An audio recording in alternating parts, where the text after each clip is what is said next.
Hello again, Knights fans. Rocco Jeppy here for CCBC Athletics, and it's that time of year again. We're talking 2017 fall previews. Here with me today is the head women's soccer coach at CCBC Essex, Jeff Holland. Jeff, thanks for joining me. Rocco, glad to be here. Jeff, let's get right into it. Talk about your student athletes, top returners. So returning this year, we have a couple very solid players. First of mine is Tiana Hapses, who played for us, started every game, also played for the lacrosse team in the spring. T is going to run our central area somewhere in there, making that transition between defense to offense. Solid player, quick on the ball, very, very good for us in that center area. Mackenzie Smythe returns on the outside. She'll be able to move from the defensive position where she was kind of forced to play last year back to her outside midfield position where she played all through high school. And she was quite dominant when she was at Sparrows Point, playing there deep into the goal line, having good crosses. This year, Francesca Gray, Frenchie, goes into goal. Last year she didn't see much time because Burrows was one of the top goalkeepers, but Frenchie will be in there for us this year. So that little core right there, Christina Pasanelli too, also in that center mid position. She's going to be someone to watch. All right. So obviously we know the drill with JUCO sports. Turnover. Talk about the newcomers. Always hard. We went from a team that had 20 plus people last year, and we trimmed it down to 20. This year we have 17, probably down to 16. You know, a couple of injuries here, get tough. But coming in, we do have a phenomenal transfer. Her name is Mia Mangione. Transferred back from her 4-year school, so we only have her for a year. Mia's going to run that central mid. She's a phenomenal touch the ball, and she has a very good pedigree. The family of the Mangiones are well known throughout Baltimore, playing soccer forever. You have the D'Amico sisters, so you have Madison and Bailey, quite different in the way they look and the way they play, but they're fantastic, both of them. Madison is a lockdown defender coming out of Perry Hall, and Bailey also out of Perry Hall. Is going to be playing one of the other outside mid positions for us. You add in Claire Cash from Eastern Tech, and you add in like some corporate, coming in and basically also transferring back. Just another solid player. And then you look a little bit down the bench, you're going to sit there and see another couple of newcomers coming in who were on campus but didn't play. So we're just happy to add them on. All right. So looking at this group, and you've had a little bit of time with them now, how competitive do you see them being in the Maryland JUCO Conference? We're going to put 11 very good players out there all the time. The question will be is if injuries occur. I mean, we know that they will happen. We will have injuries. But if we can stay healthy, we're going to be extremely competitive.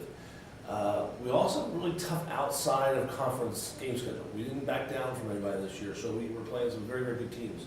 In Maryland, there are games we're going to win, there's games we're going to be tight. There's a couple games going to go either way, depending on how we show up and how healthy we are. Along those lines, 2 straight Region 20 runner-up finishes. What does this team have to do to get over that hump and win a region championship? So close last year. Last year was just heartbreaking. The difference between last and this year is we've upgraded our team speed, so we're faster. But we have a couple question marks in the back that need to step up. So basically, you have these people that are given a chance to play this year, have to step up, have to make the plays. The team speed is going to catch up people off guard, and you added, and I forgot Erin Moran and Lindsay Webb, which we'll put them out there too. Both on campus last year, never played because of injuries. If they can stay healthy, that gives you another 1-2 punch up top. Gives me a lot more options of where I can play people. So from that sense, I think we can be extremely competitive, once we get ourselves fit and ready to play those 90 minutes. Now, all games, your coaches will say this, all games are important. However, whether publicly or not, you're always going to have those games that you circle on your calendar that mean more. Sure. What are those games for you? We always want to play well against Hartford. That's number one. You always look there. And the big reason why that's a big deal during the season is whether or not we get the number 1 seed. Being the number 1 seed allows you a later game going in. The other one is College of Southern Maryland because they're a national qualifier a couple of years ago also. And you look at that and you're saying, okay, if we can beat Southern Maryland, beat Hartford during the season, you still have to beat one of those two again in the postseason. Mm-hmm. The tough thing is, if you go in as a number 2 or number 3 seed, you have to beat both of them again. Right. And they're both quality teams. Yeah, absolutely. What are the goals and expectations for this team overall? 10-win season is the first thing I want to do. I mean, I'd like to say that last 2 years we've had 10 wins. 10 wins is hard to get in JUCO, especially in the Maryland JUCO, because it's very, very competitive. So if we can get 10 wins, it'll be solid. We want to be the regional finals again, then let's see what happens. Let's get there, and then emotion comes into play. I would love to say we're going to win the Region 20 championship this year. We're bring it home. Things have to fall into place. I'm not going to be happy if we don't. Mm-hmm. But I understand that we're developing. We're constantly developing. But we have the talent to do it this year. Along those lines, what are some of the keys? What are the things that have to happen in order to make that a realization? We have to be able to blend the girls together quickly. We have an okay amount of returners coming out. We have an okay amount coming in, and we have these transfers coming in, and a couple that didn't play last year. We've done a lot during preseason to help them get to know each other, build relationships, build that kind of trust off the field, friendships, things like that, which are also very, very important. But you need it to happen on the field now also. They need to start trusting each other, playing the ball appropriately, and then they have to do the things that happen. The difference between us and a 4-year school is I don't have a 21-year-old. I don't have 7 seniors who have been with me for 4 years. I mean, I often sit back and say, look, if we could go back and pick up the girls that could graduate 2 years ago, we would be amazing. And it's absolutely true. We have phenomenal players go through here.